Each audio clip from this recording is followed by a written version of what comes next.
Galera, se liga só no que o Paulo Borges fala aqui sobre discipulado e maturidade cristã, lá no Dizescope. Entendimento. Hoje, quando as pessoas me perguntam assim, quantos membros tem sua igreja? Eu falo, todos. Ela é um corpo.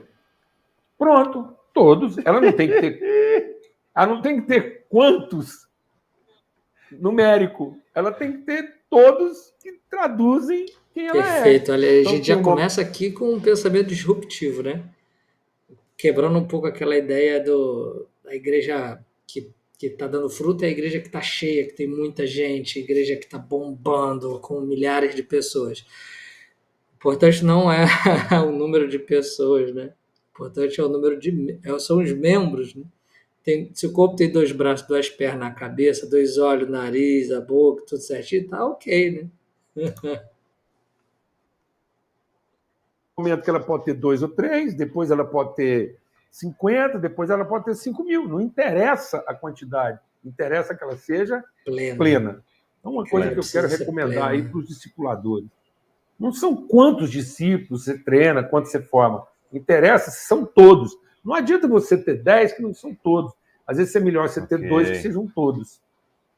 Então, a gente precisa começar a trabalhar essa relação intensa e não extensa.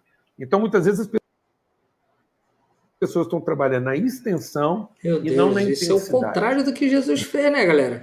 Porque pensa só, Jesus ia pregar, juntava a multidão, que é o que? A extensão. 5.000, 10.000 pessoas. Mas quando ele partia para o discipulado, quando ele partia para o ensino profundo, quando ele partia para aquela relação onde ele se doa para transformar o outro, eram os 12. Era a intensidade, não era a extensão. Olha, tremendo, né? Olha como é preocupante. Não ficam comunicados, os compromissos não são firmados. Então, é muito importante que, se você tiver que produzir um fruto, que ele seja intenso e que ele seja reprodutível. Porque Deus fala que a glória dele está em que você produza frutos e frutos que permaneçam. O que é um fruto que permanece? Você ter certeza que a pessoa com quem você está se relacionando carrega a essência de quem você é. Olha aí. E não a competência do que você faz. E muitas vezes as pessoas estão traduzindo discipulado em transmissão de competência do que eu faço, e não a essência do que eu sou.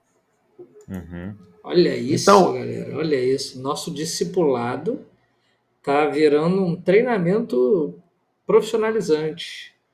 Ao invés de eu estar ajudando uma pessoa a ser mais parecida com Cristo, enquanto ela também me ajuda nesse processo, eu estou treinando ela para operar a mesa de som. Eu estou treinando ela para pregar para criança. Eu estou treinando ela para receber visitantes. A gente deixou de ser pescador de homens para virar uma filial do Senai. Em fazendo, nós temos que transmitir virtude e não qualificação. E às vezes os processos discipulados estão mais focados na qualificação, e quando eu trabalho com qualificação, eu vou formar um servo. No futuro, como servo, ele vai falar comigo de direito e não de responsabilidade. Ele vai me reivindicar os direitos dele, salário, e não a responsabilidade de cuidar da família. Então, uma coisa muito simples que eu recomendo hoje nos processos. Aí você começa a ver aonde nasce a frustração de um monte de obreiro dentro das igrejas. Porque, como não estão sendo transformados em discípulos, não tem preocupação com a família, com o corpo. Como eles estão sendo treinados como se fossem profissionais, eles estão preocupados com o quê? Com o retorno desse esforço todo, né? E aí nem sempre vai vir esse retorno, e aí aquele papo que a gente conhece, né? Ai, estão castrando meu ministério, ai, o pessoal lá não tem visão, ai, não posso fazer a obra de Deus e tal. Discipulado é que eles sejam mais intensos na relação, que as pessoas conheçam de fato seus valores.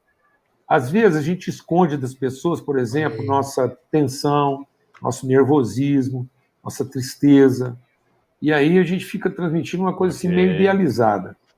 Entendeu? E as pessoas têm que partilhar do seu nervoso. Olha aí, ó. Discipulado tem que andar junto, galera.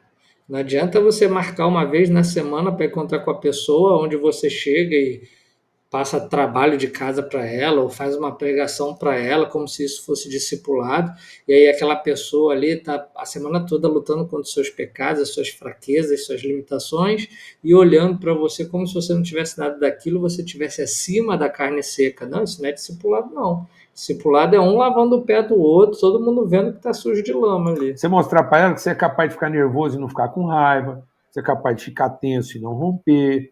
Então, Deus não chamou a gente para ser infalível, chamou a gente para ser incorruptível e irrepreensível. Então, as pessoas precisam saber que nas minhas falhas, eu continuo fiel aos meus propósitos. As pessoas precisam saber como é que você enfrenta sua fraqueza, como é que você tem a conversa difícil, como é que você assume seus erros. E hoje eu vejo muitos discipuladores que escondem dos seus discípulos suas fraquezas, seus erros. Aí é como um pai que nunca deixou seu filho ver onde é que ele errou, porque está achando que, não, meu filho não vai ter o melhor exemplo vendo um pai que não errou. Ele vai ver como é que eu corrigi meus erros, como é que eu enfrentei, como é que eu me arrependi, como é que eu pedi perdão. Isso tudo faz parte do processo. Então, está muito mais focado na intensidade, no compromisso, na integridade. Né? Exatamente. A vida, assim, no seu todo. Integralidade. A vida integral. Tremendo, né, galera? Tremendo. É isso aí. Vamos rever aí nossa visão de discipulado, vamos rever aí essa cultura dos números, dos resultados aí, que parece mais meta de empresa, e vamos focar na igreja local, em andar junto, poucos, mas são intensos, não dá para discipular 20, 30 de uma vez. Jesus discipulou 12, ainda perdeu um, e um outro traiu, o resto tudo saiu correndo. Complicado, né? Mas é isso, que Deus abençoe.